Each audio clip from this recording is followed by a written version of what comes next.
ए, क्या देख रहा है? सीधा देख।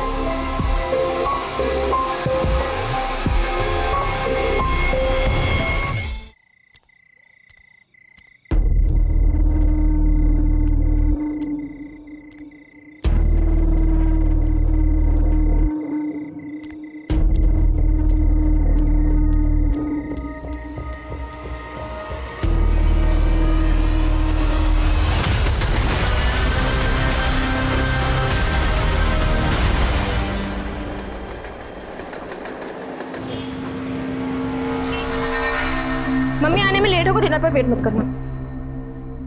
अभी कहाँ जा रही हो तुम? मम्मी को बताया था मैंने, आज ग्रुप स्टडीज का प्लान है। ग्रुप स्टडीज के लिए दोस्तों को यहाँ भी बुलाया जा सकता है। पापा मैं वहां जाऊं या वो यहाँ, इससे क्या फर्क पड़ता है? पहली बार तो जा नहीं रही हूँ। ये लड़की कभी सीधे मुंह बात ही नहीं करती है। आप मेरे पे पहरा देना बंद करो, मुझे पता है कैसे जीना है।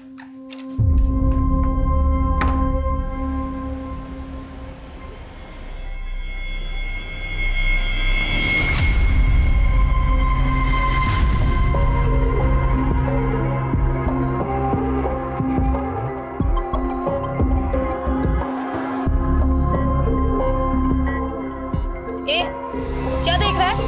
सीधा देख।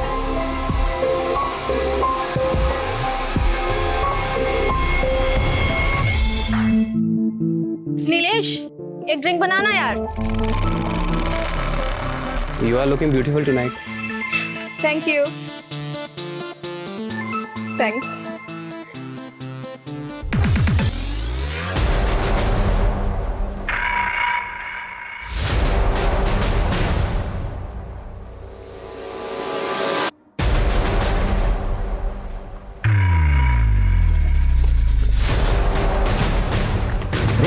ये क्या कर रही है? तू क्या कर रहा था? अरे मैं बस फन कर रहा था। मेरा लव किसी और से फ्लर्ट मत करना, वरना क्या? आजा तुझे बताती हूँ।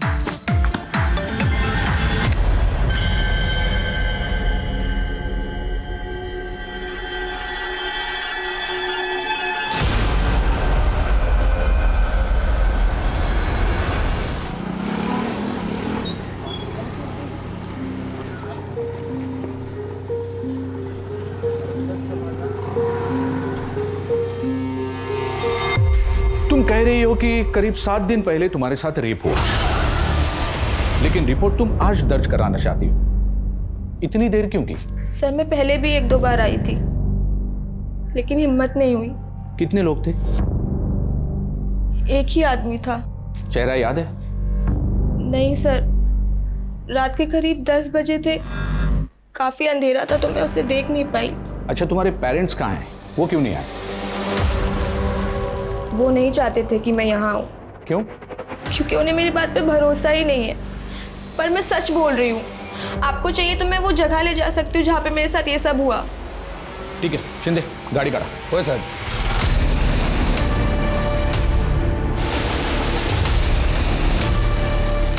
सर शायद यहाँ पे ही। रुको।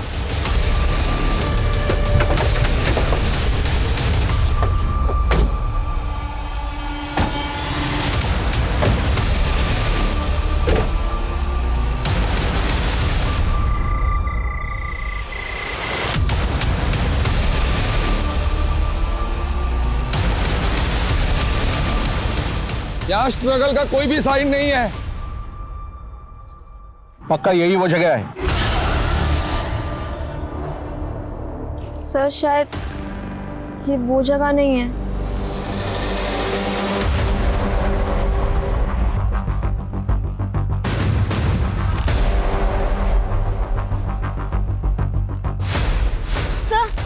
सर शायद यहीं पे। हाँ, रुको रुको रुको रुको रुको।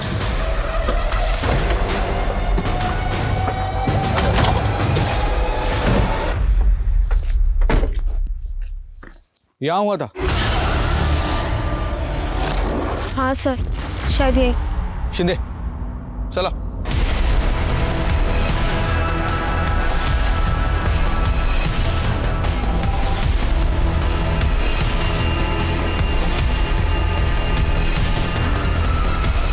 सर, यहाँ भी कुछ नहीं मिला। हेमाली, तुम्हारे साथ कुछ हुआ भी है या तुम बस हमें यहाँ से वहां घुमाने लेके आई हो? तुम श्योर हो ये वही जगह है? सर मुझे एग्जैक्टली कुछ याद नहीं आ रहा है। कुछ और डिटेल्स याद है? मुझे बस इतना याद है कि उसके बदन से एक अजीब सी स्मेल आ रही थी, जो स्मेल किसी परफ्यूम की नहीं थी, शायद किसी पेंट की थी। उस रात तुमने जो कपड़े पहने थे वो कहाँ है? संभाल के रखे हैं ना? सर वो कपड़े तो मैंने वॉश कर दिए। वॉश कर दिए?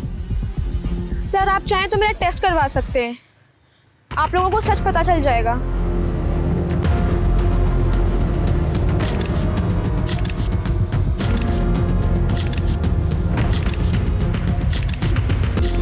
साहेब हिमालीचे रिपोर्ट्स आलेत.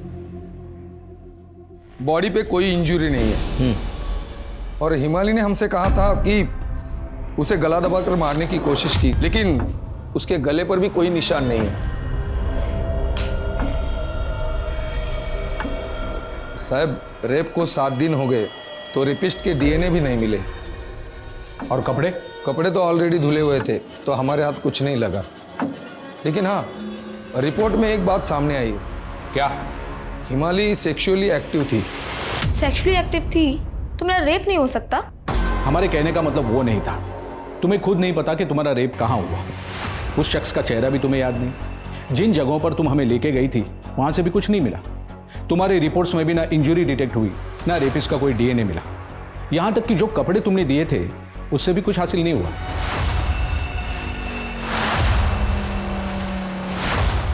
वो मुझे नहीं पता. मुझे सिर्फ इतना पता है कि मुझे इंसाफ चाहिए. जिसके साथ तुम्हारे रिलेशन थे वो कहाँ है? सर हिमाली मेरी गर्लफ्रेंड है. हेमंत, तुम्हें क्या लगता है कौन कर सकता है उसके साथ ऐसा? सर पता नहीं.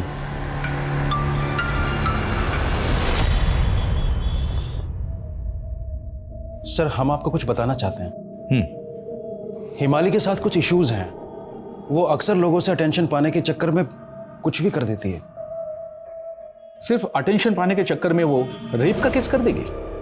चलिए मान भी लिया कि उसने ये सब अटेंशन पाने के लिए किया, तो आखिर ये सब करके उसे किसका अटेंशन चाहिए होगा? सर एक्चुअली वो हमारी बेटी नहीं बल्कि मेरी पत्नी नीना के भाई की बेटी है. आज से करीब 12 साल पहले नीना के भाई और भाभी की डेथ हो गई. कोई देख रेख करने वाला था नहीं तो हिमाली अक्सर अपने किसी न किसी रिश्तेदार के घर रहा करती थी. लेकिन सर गैरों के बच्चे पे कौन ध्यान देता है. हिमाली के साथ भी यही हुआ. कोई उसे 2 हफ्ते रखता, कोई 2 महीने रखता और फिर उसे घर से निकाल देता. सर इसलिए हिमाली रिश्तेदारों के व्यवहार से इमोशनली काफी डिस्टर्ब हो गई थी और अपने आप को नेग्लेक्टेड फील करती थी.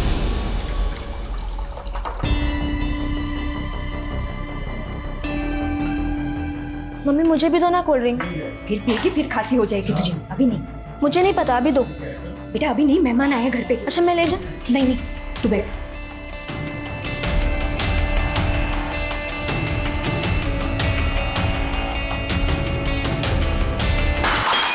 I'm so sorry. हिमाली, वो हमेशा ऐसी चीजें करती जिससे वो सबकी नजरों में बनी रहे. तो आपको लगता है कि ये रेप केस भी उसने सबकी नजरों में आने के लिए या लोगों से सिंपैथी पाने के लिए किया? हो सकता है सर. हर एम्प्लॉय को आशना से कुछ ना कुछ सीखने की जरूरत है. Back to back best performance and she is our best employ. Aashna, मैं चाहता हूं कि आप हम सबके साथ अपनी सक्सेस रेसिपी शेयर करें please. Thank you so much, sir. I would just like to say कि not only one individual, but as a team we work as a family. और एक फैमिली में चाहे जो कुछ भी हो, उन सबका एक दूसरे को सपोर्ट करना बहुत इम्पोर्टेंट होता है. और वैसे ही नंदन हमारी टीम का बहुत इम्पोर्टेंट मेंबर है. कुछ कहना चाहोगे? I just want to tell that if we work as a team, then we can achieve anything. And actually Nandan ये कहना चाहता है कि किसी भी प्रोजेक्ट को सक्सेसफुल बनाने के लिए मुझ जैसा टीम पार्टनर ढूंढना चाहिए. Right? right. I am just joking sir, I am just joking. आज मैं प्रिपेयर्ड ही नहीं था. तुम अगली बार देखना ऐसी स्पीच दूंगा ना कि. Congratulations madam. Thank you. चलो फिर बाद में बात करते हैं. हाँ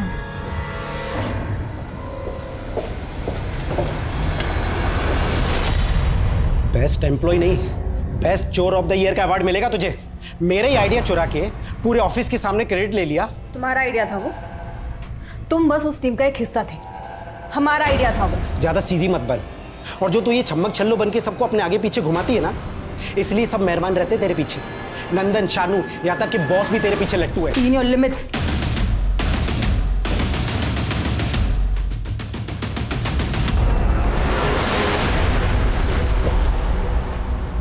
ये लीजिए भैया।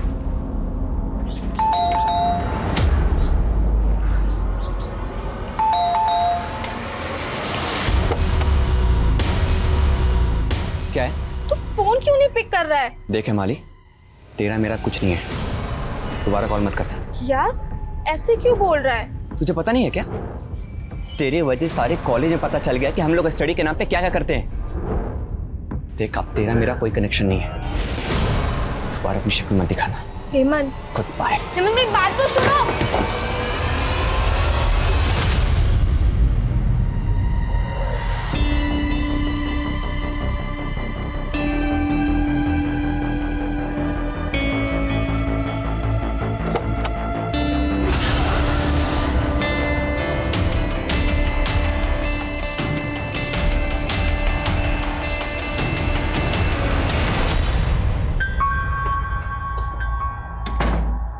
दीदी, हाँ अरे आज ही जा रहे हो? हाँ, 1-2 दिन रुक जाते, मेरा पीएल एक्सेप्टेड है। अरे तेरे प्रोजेक्ट्स खत्म ही नहीं होते।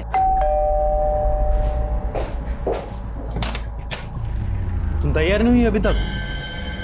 मैं आज कहीं नहीं जा रही हूँ। तुम्हारा फोन कहाँ है? तुम्हें मुझसे क्या काम था? अंजना का कॉल नहीं लग रहा था, तो सोचा तुम्हें कॉल कर दूं। चलो, नहीं तो बस छूट जाएगी। बाय, ध्यान रखना। हाँ बाय। दरवाजा लगा लेना ठीक से। ये इतना इरिटेटिंग इंसान है, बॉयफ्रेंड कैसे हो सकता है? अरे आ रहा हूँ भाई, 1 मिनट।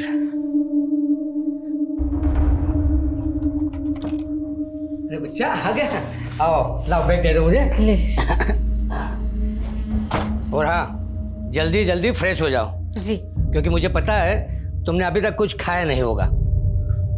आशना नहीं आई? अरे उसका वो प्रोजेक्ट चालू है ना, क्लाइंट अप्रूवल के चक्कर में अटक गई, बोली 2 दिन में आ जाएगी। तो दोनों साथ में ही आ जाते।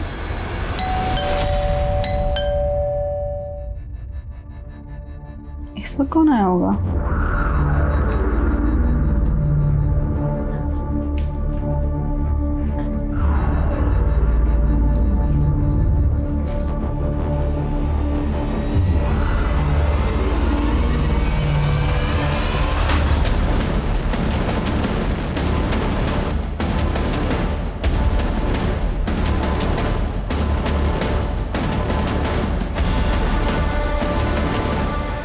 सर, इस लड़की के माँ बाप को इन्फॉर्म कर दिया। सर, इस लड़की का नाम आशना है, उम्र लगभग 27 साल। सर, ये एक मल्टीनेशनल कंपनी के लिए काम करती है। ये और इसकी बड़ी बहन अंजना दोनों इस घर में रहते थे सर। अंजना कल रात कोल्हापुर अपने माँ बाप के घर गई। ये घर पे अकेली थी सर। सर, इस लड़की का मोबाइल और ऑलमोस्ट सभी कपड़े गायब है, लेकिन सर कातिल ड्रॉअर में रखे हुए कैश और ज्वेलरी लेकर नहीं गया है। यहाँ तक कि इसका लैपटॉप भी हमें अंदर बेड पे पड़ा मिला है। स्ट्रेंज। अगर इरादा लूट का होता तो वो गोल्ड, कैश, लैपटॉप भी लेकर जाता। चलो, मोबाइल का तो समझ में आता है, लेकिन कीमती सामान को छोड़कर वो लड़की के कपड़े क्यों लेकर गया होगा? फोरेंसिक टीम के हाथ लगा कुछ? नहीं सर, अंदर कोई भी फोर्स्ड एंट्री के निशान नहीं है, ना ही हमें कातिल के फिंगरप्रिंट्स मिले। यहाँ तक कि सर हमें घर में कातिल का एक बाल तक नहीं मिला। हो सकता है कातिल लड़की की जान पहचान वाला हो, इसीलिए वो आसानी से अंदर आ गया। और वो ये भी अच्छी तरह से जानता था कि उसको अपने ट्रेसेस कैसे साफ करने हैं। बॉडी को पोस्टमार्टम के लिए भेजो सर।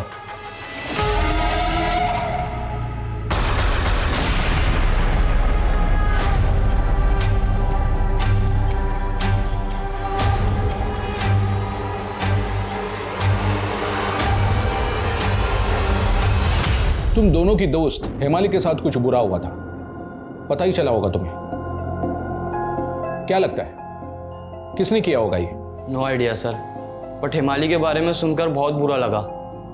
सब पता नहीं क्यों उसने हमें भी कुछ नहीं बताया। क्या हिमाली झूठ बोल सकती है? I don't think so sir. वो बहुत अच्छी और हेल्पफुल लड़की है। ऐसा कभी हुआ नहीं उसने हमसे कभी झूठ बोला। सर मामला कुछ समझ में नहीं आ रहा है। हिमाली ने हमसे कहा कि रेप रात को 10 बजे हुआ, लेकिन मेडिकल टीम से कहा है कि रेप रात को 12 बजे हुआ। ये बगा ना सर।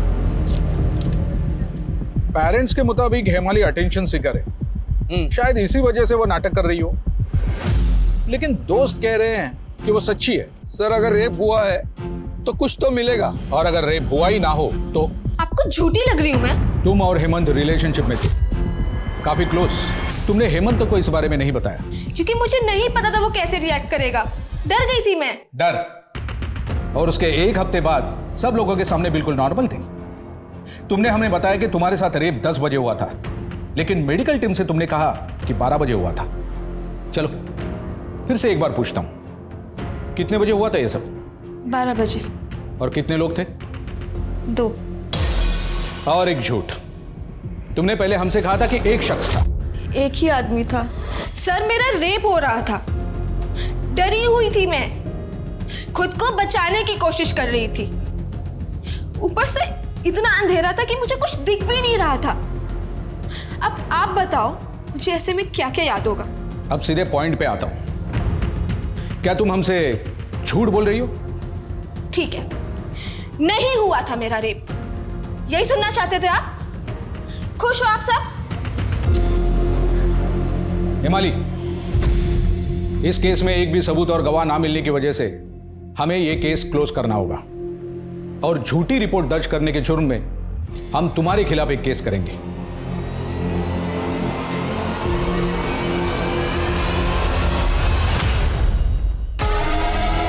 सर ये इस घर के लैंडलॉर्ड हैं। सबसे पहले बॉडी को इन्होंने ही देखा था। जी सर, मैं मॉर्निंग वॉक के लिए जा रहा था तब।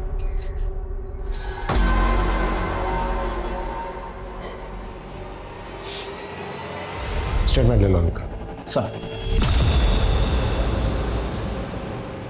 हाय नीलेश, कैसे हो? हिमाली, मेरा छोड़ो, तुम बताओ तुम कैसी हो?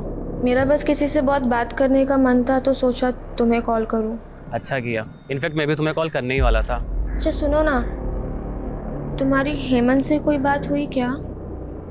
नहीं, हेमंत से नहीं हुई। तो मेरा फ़ोन भी नहीं उठाता है वो। थोड़ी अपसेट लग रही हो। लेट्स मीट ना, इस बहाने तुम भी शायद बाहर घूम के तुम्हें अच्छा लगेगा। Okay, bye.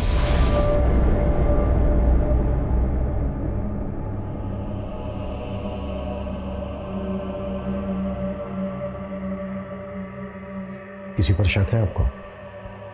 मुझे तो कुछ समझ में नहीं आ रहा सर। आप घर से कितने बजे निकली थी? लगभग 5, 5:30 की बस थी मेरी।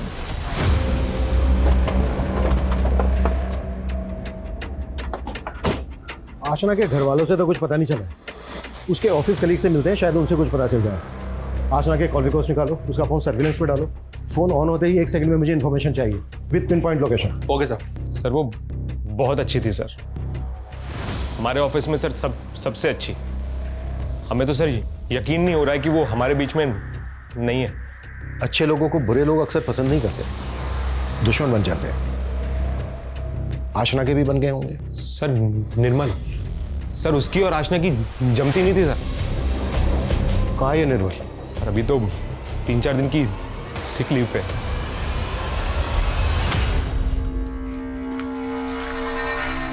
Mango ice cream? तुझे कैसे पता कि मुझे मैंगो आइसक्रीम पसंद है? अब इसमें क्या, अब हम इतने टाइम से दोस्त थे तो इतना तो अंदाजा लगा ही सकता हूँ ना।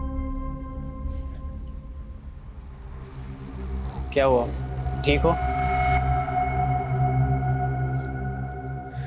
नीलेश यार, पता नहीं क्यों लेकिन सब लोग मुझे बहुत पीछे छोड़ देते हैं।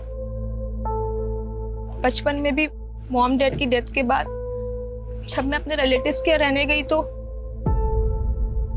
मुझे ऐसे फील होता था कि जैसे मैं कोई बोझ हूं उन पे। मुझे बिल्कुल इम्पोर्टेंस नहीं मिलती थी।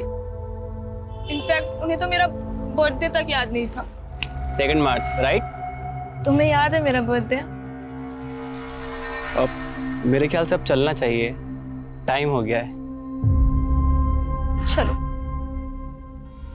बैक टू बैक अपने 3 प्रोजेक्ट से बाहर किया था तुझे आशना ने।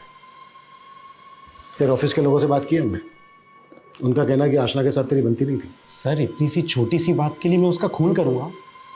हम लोग अगले प्रोजेक्ट में साथ में काम करने वाले थे। पर वो अगला प्रोजेक्ट कभी आशना की जिंदगी में आया ही नहीं। सर मेरा विश्वास कीजिए, मैंने कुछ नहीं किया है।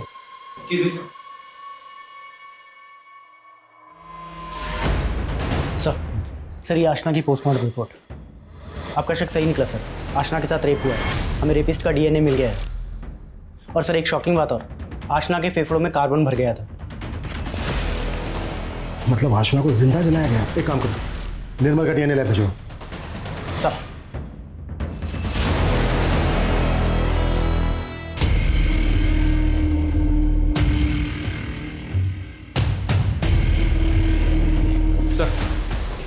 आशना का फोन इस वक्त ऑन है और जीपीएस लोकेशन लैब अवेलेबल है।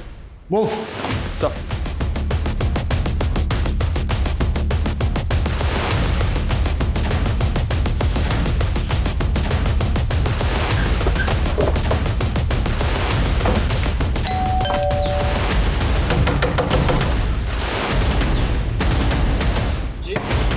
देखो रे चारों तरफ, फोन दो, फोन दो।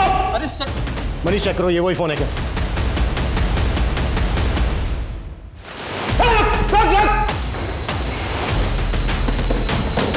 अरे सर रुकिए सर, सर रुको सर प्लीज। क्या कर रहे हैं सर? अरे सर चुप क्या रहा है? सर सर छोड़िए, सर छोड़िए, सर छोड़िए उसे, उसकी हालत तो देखिए प्लीज।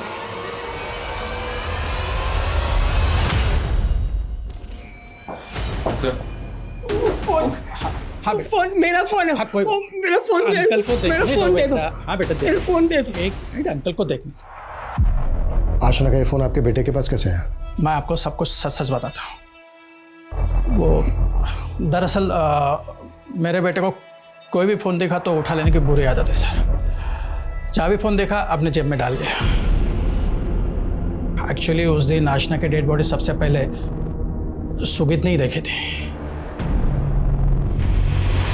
क्या हुआ बेटा? आशना ठीक है, आराम से। हाँ?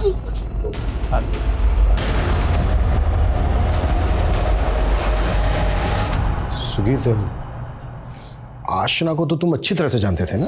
आशना, आशना के साथ जो भी ये सब कुछ हुआ था वो सब तुम ही ने किया था ना? सर अच्छा, क्या क्या हुआ था उस दिन? बता दे। क्या किसी और ने किया था आशना के साथ ये सब कुछ? तुमने तुमने तुमने देखा था उसको? वो हाँ। आग, आशना, आग। आग? हमें आपके बेटे का डीएनए सैंपल लेना होगा। Sir sorry, please try to understand. ठीक है। कुछ दिनों बाद तुम वापस घर आ जाना, जब मैं वापस आ जाऊंगी। चैतन्य घर में अकेले तुम्हारे साथ रहने में कंफर्टेबल नहीं है। क्यों? आपको लगता है मैं उन पे फेक रेप केस कर दूंगी? ऐसा नहीं है, लेकिन तुम समझो, मैं जल्दी वापस आ जाऊंगी। बस कुछ ही दिनों की बात है।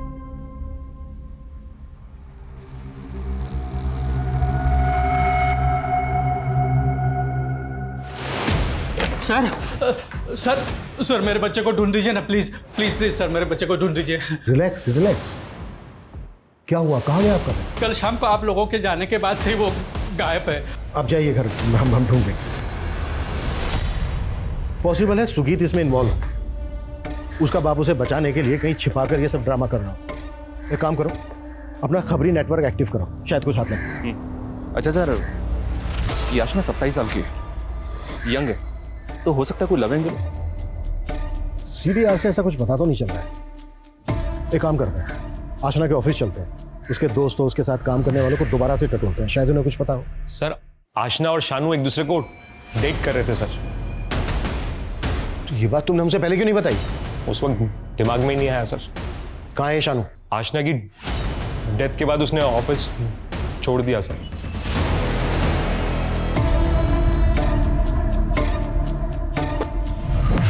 सर ये शानू का नंबर तो आशना की डेथ के बाद से डीएक्टिवेटेड है। ये दिल्ली का है। वहाँ की लोकल पुलिस को इसके घर का एड्रेस दे दिया है। जितना जल्दी हो सके शानू तक पहुंचते हैं। Right sir. मैंने आशना की फैमिली का पिछले 1 महीने का डेटा खंगाला तो एक इन्फॉर्मेशन हाथ लगी। आशना की बहन अंजना हसन नाम के एक लड़के के साथ पिछले कुछ महीनों से काफ़ी टच में है। May be boyfriend. लेकिन सर ये हसन आशना को भी कॉल और मैसेज करता था और जिस रोज़ आशना का मर्डर हुआ उस शाम को भी इसने आशना को कॉल और मैसेज किया था। और चौंकाने वाली बात तो यह सर कि आशना की ब्लॉक लिस्ट में मुझे इस हसन का नंबर मिला है। तो अगर उस शाम को इसने आशना को कॉल और मैसेज किया था तो जाहिर सी बात है कि उस शाम के बाद से ही आशना ने इसका नंबर ब्लॉक किया होगा, जिसके कुछ घंटों बाद आशना के साथ रेप और मर्डर हुआ था। काफी अजीब है। आशना की बहन का बॉयफ्रेंड आशना को इतनी बार कॉल और मैसेज क्यों करेगा? और एक बात सर, जिस रोज आशना का मर्डर हुआ उस शाम को तकरीबन 5 बजे के आसपास हसन का फोन आशना के घर के एरिया में एक्टिव था और उसके बाद रात 11 बजे तक इसकी सेल लोकेशन चेंज होती रही है। मैं भी ट्रैवल कर रहा हूँ। हो सकता है सर। और रात को 11 से 1 बजे के बीच इसका फोन कोल्हापुर में एक्टिव था। कोल्हापुर, जहाँ पर आशना के माँ बाप रहते हैं? जी हाँ सर। बुलाओ इस हसन को। उसने ये लॉन्ग ड्राइव पर कोल्हापुर ही क्यों गया था?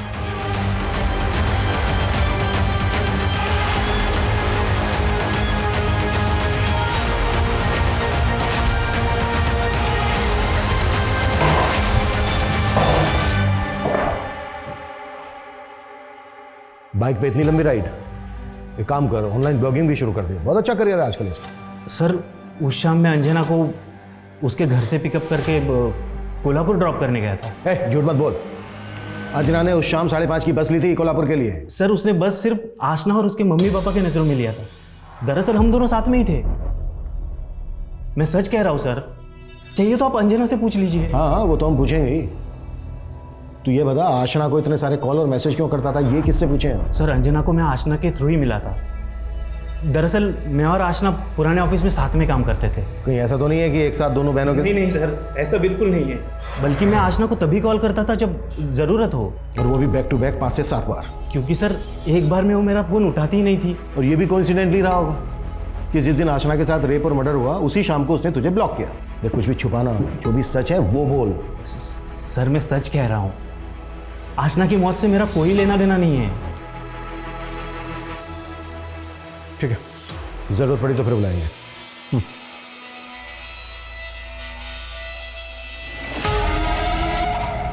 आशना के घर के एरिया का नंबर डेटा निकलवा।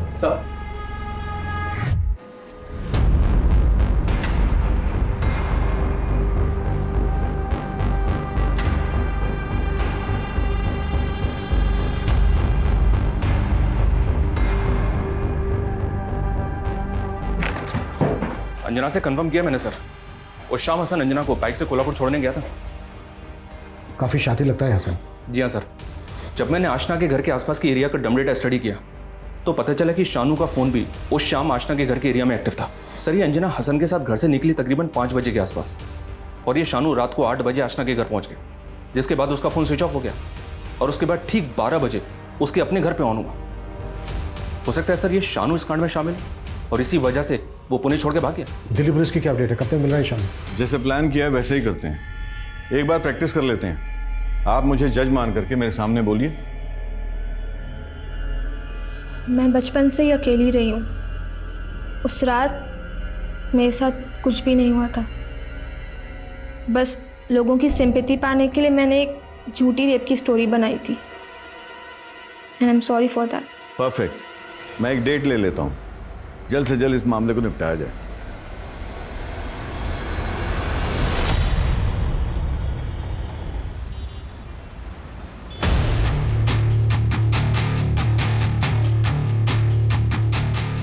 झूठ मत बोलना। तू उस रात आशना के घर गया था, इस बात का प्रूफ है हमारे पास। तेरे फोन की लोकेशन आशना के घर के एरिया की लोकेशन। आशना का मर्डर करते वक्त तूने अपना फोन ऑफ कर दिया और फिर अपने घर जाकर फोन ऑन किया। सर मैं झूठ क्यों बोलूँगा, मैं तो उससे बहुत प्यार करता था। हाँ मैं उस रात उसके घर गया था। तुम? क्या बात है? हाँ तुम्हारे लिए तुम्हारा फेवरेट केक लाया हूँ। Red velvet cake? यस। वाह, पर ये सब की क्या जरूरत थी? अरे क्लाइंट का अप्रूवल आ गया और वो फंड भी ट्रांसफ़र कर देगा और ये सारे प्रोजेक्ट ख़त्म होते ही ना तुम्हारे प्रमोशन की बात चल रही है। सर फिर मैं वहाँ से निकल गया। मुझे पता होता कि कोई कमीना उस्ताद उसके साथ ये सब करने वाला है तो मैं वहाँ से जाता ही नहीं।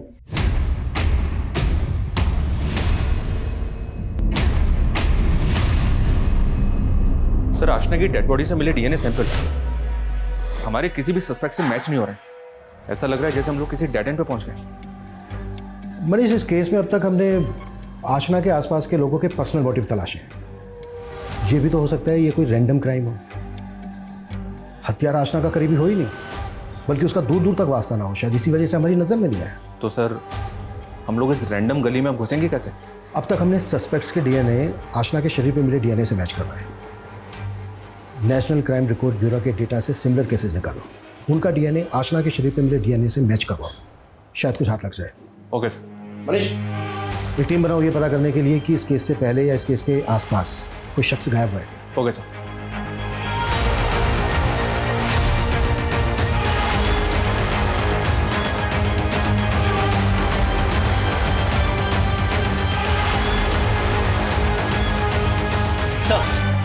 सर जहाँ पर आशना का मर्डर हुआ था उसके पिछले रास्ते पर पिछले 1 महीने से सफाई नहीं हुई है। वहाँ पर कचरे का ढेर भी लगा हुआ है। हाँ तो ये काम तो म्यूनिसिपल कॉर्पोरेशन का है ना। लेकिन सर वहाँ का सफाई कर्मचारी पिछले 1 महीने से नहीं आया है, उसने अपनी सैलरी भी नहीं उठाई। What? मनीष, इस सफाई कर्मचारी की डिटेल्स निकालो, कुछ भी सस्पिशियस लगे इमीडिएटली मुझे बताओ। Okay sir.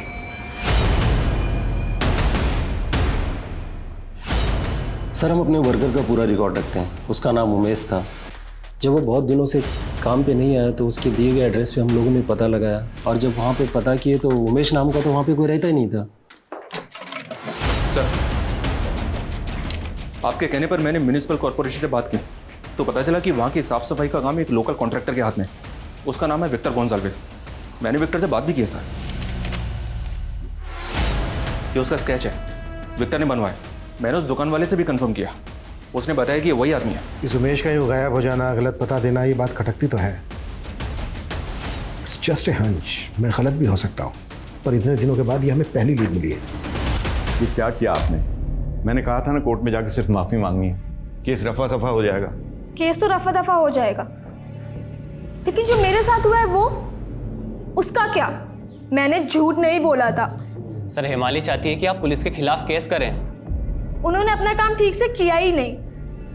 मेरा रेप हुआ था, भले ही इस बात का कोई सबूत नहीं है मेरे पास, भले ही मुझे ये याद नहीं है कि मेरा रेप कहाँ हुआ, भले ही मुझे उसका चेहरा याद नहीं है, लेकिन मेरा रेप हुआ है। वक्त गुजरता जा रहा था मगर उस सफाई कर्मी उमेश का कुछ पता नहीं चला। फिर पुलिस ने इस केस से मिलते जुलते पुराने केसेस की फाइल्स को खंगालना शुरू किया।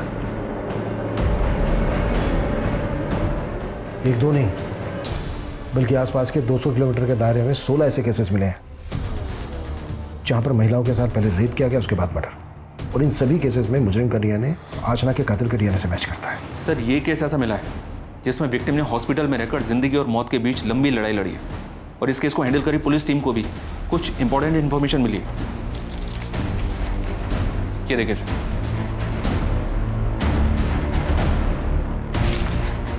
ये देखिए,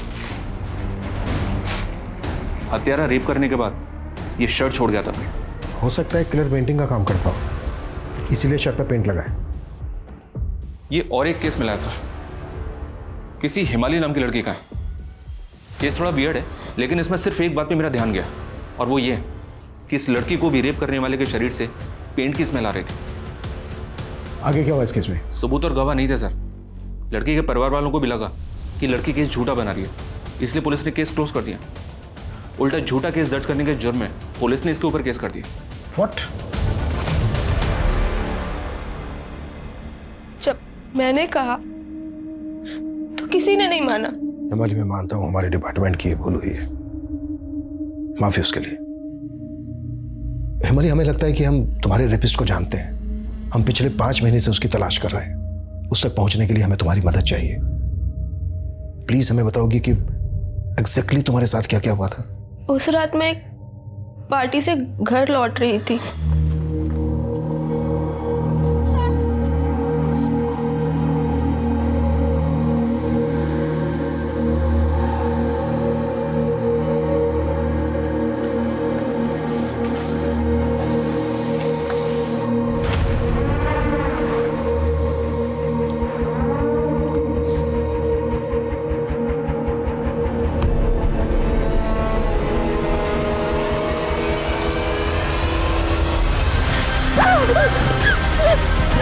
क्या यही था वो आदमी? सर मुझे उसका चेहरा याद नहीं है, बहुत अंधेरा था, लेकिन मुझे उसकी आवाज याद है। वो मुझे चुटकी बुला रहा था और उसकी बॉडी से एक स्मेल आ रही थी जो। डोंट वरी, हम तुम्हारा केस रिओपन कर रहे हैं। सर हमने 7 सीरियल किलर की स्क्रीनिंग की।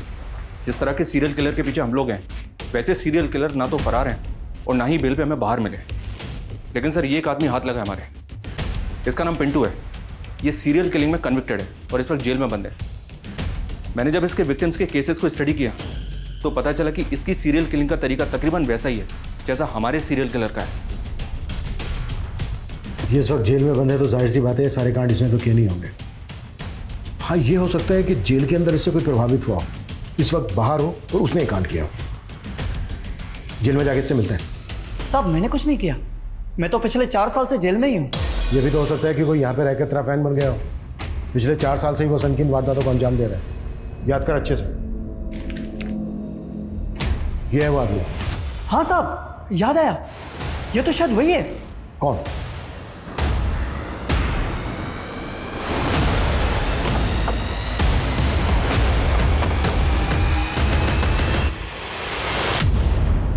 हाँ साहब, ये मेरा ही बेटा है, लेकिन काफी वक्त से मिला नहीं। फोन किया था इसने आपको? नहीं साहब, कभी नहीं। इनका फोन भी सर्विलेंस पे डालो, हो सकता है हमसे झूठ बोल रहे हो। Okay sir.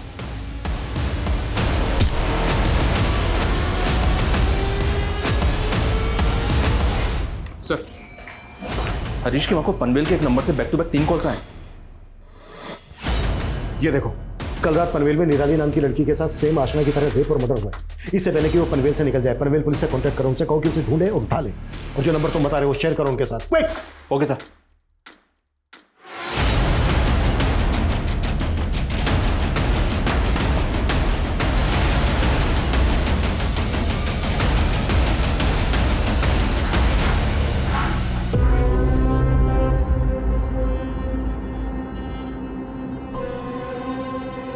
क्या रे चुटकी, तू बच गई? मेरे को लगा तेरी लाश भी नहीं मिलेगी किसी को। तेरी वजह से मेरी जिंदगी बर्बाद हो गई। तेरी वजह से मुझ पे किसी ने भी भरोसा नहीं किया। तेरी वजह से मुझसे सबने मुंह मोड़ लिया, सबने।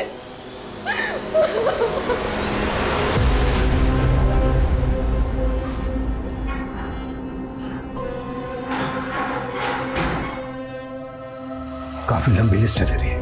अपन पूछता है क्यों नहीं साहब? वैसे आप छोड़ो, आप नहीं समझोगे। आप शॉकिंग नहीं लगते ना मेरे को।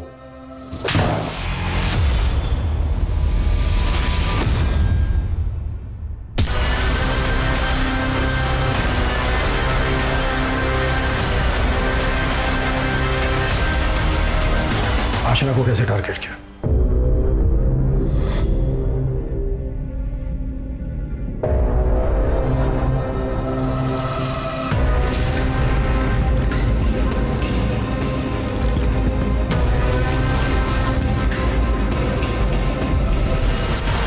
उनको बड़ा मजा आ रहा था, पकड़े नहीं जा रहे थे अपन साहब। औरतों की खुशबू ना मेरे दिमाग को बहुत अच्छी लगती थी।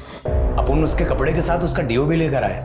अपने में से तो पूरे दिन बस पेंट की बदबू आती थी। 24 घंटे पेंट की बदबू सूंघ सूंघ के दिमाग फट गया था साहब। औरतों के परफ्यूम की खुशबू आती थी ना, तो अपन उनके पीछे पीछे चलने लगे। भाग नहीं रहा है, डरो नहीं साहब। अब तक कितनी औरतों के साथ किया ये सब तूने? कल हाफ सेंचुरी का भी हाफ सेंचुरी, बोले तो 25। कपड़े क्यों लेके जाता था मुझे? वो तो अपन का प्राइस था ना सर। अपन जब भी उसको सूंघता था फिर से वही वक्त ताज़ा हो जाता था, वही औरतें, वही खुशबू। फिर मेरे को लगता था दूसरे प्राइस के लिए आगे बढ़ो। ऐसा करके अपन मारता चला गया सर। अब मैं तुझे तेरी जिंदगी का सबसे बड़ा प्राइस दिलवाऊंगा, तेरा last price, death penalty price. अगर कोई भी इंसान इस तरह अपने दिमाग में कूड़ा इकट्ठा करता जाए तो धीरे धीरे उसकी बू समाज में फैलने लगती है। हरीश के इस मानसिक विकार की वजह से कई महिलाओं को अपनी जान गंवानी पड़ी है। हिमाली के ऊपर अब लोगों का भरोसा बढ़ा है, लोगों ने उसे अपनाना शुरू किया है, लेकिन शायद हिमाली अब आजीवन किसी और पर भरोसा न कर पाए। शायद हमारा समाज उसके भरोसे के लायक है ही नहीं। जिस लड़ाई में उसे सबका समर्थन मिलना चाहिए था, उस लड़ाई में उसे ही झूठा करार दे दिया गया। ये बहुत जरूरी है कि महिलाओं के साथ होने वाले छोटे से छोटे हादसों को भी नजरअंदाज न किया जाए। हर महिला को यह हक है कि वो इस समाज में सुरक्षित महसूस करे और उन्हें ऐसा समाज देना हम सबकी जिम्मेदारी है। अब मैं अनूप सोनी आपसे विदा लेता हूं। फिर मुलाकात होगी क्राइम पेट्रोल सतर्क में एक और नए केस के साथ। तब तक अपना और अपने परिवार का ख्याल रखें, सतर्क रहें, सुरक्षित रहें और देखते रहें क्राइम पेट्रोल सतर्क। जय हिंद।